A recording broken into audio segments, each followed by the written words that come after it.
the ages. Sure. So a midlife crisis is really when people feel like they're running out of time. And a quarter life crisis is this age between 25 and 30 that people feel like maybe they're comparing themselves to other peers, or people around them are getting married and they're not in a relationship. And it's not diagnosable, but it's really a phase of life issue. What are some things that can trigger those feelings that you're having a quarter life crisis? I'm going to guess social media may be on there because you mentioned comparing yourself. Yes. And also, what are some signs that you're going through it?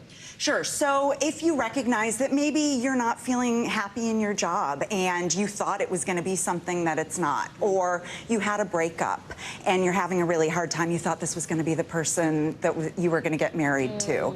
And so oftentimes if there are people in our circle who are ahead of us, we need to put our blinders on and focus inward about what path we're on. Yeah, There's some of the symptoms too, so you know if you're in a quarter life crisis, right? Absolutely. So if you're finding that you're having a hard time making decisions, or you're having racing thoughts, sometimes it can manifest into anxiety or depression, and that would be important. If symptoms are lasting longer than 2 weeks, you really need to consult with a professional. Here's one reason some people might be in a quarter life crisis. The 2020 census reveals 17% of adults between 25 and 34 moved back in with their parents, and that's the highest number since 1960. So if you're in that situation, how do you balance being an adult with living under your parents' roof? Yeah, so no shame. Absolutely. When you have that transition, it's really important to be able to set boundaries with your family members, and also make sure that you're helping in the family in terms of maybe grocery shopping, running errands, being able to contribute to the family unit. And really looking at it from a positive psychology perspective in terms of, this is a great opportunity for me to save some money. Yeah, try to take the stigma out of it. Don't be so hard on yourself. Give yourself some grace, right? What if you feel you really are in this slump? How do you pull yourself out of it? Like you said, focus inward, kind of get that positive mentality back.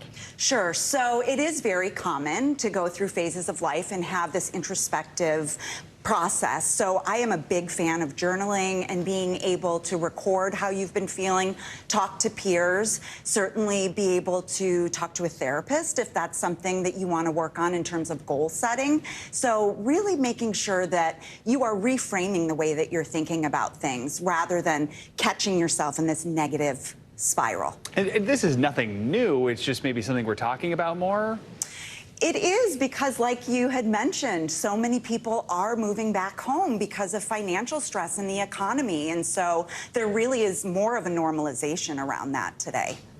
Yeah, and this whole idea that, you know, social media allows us so easily to compare ourselves and to see who's ahead and who's behind and who's next to us, that makes us so hard on ourselves.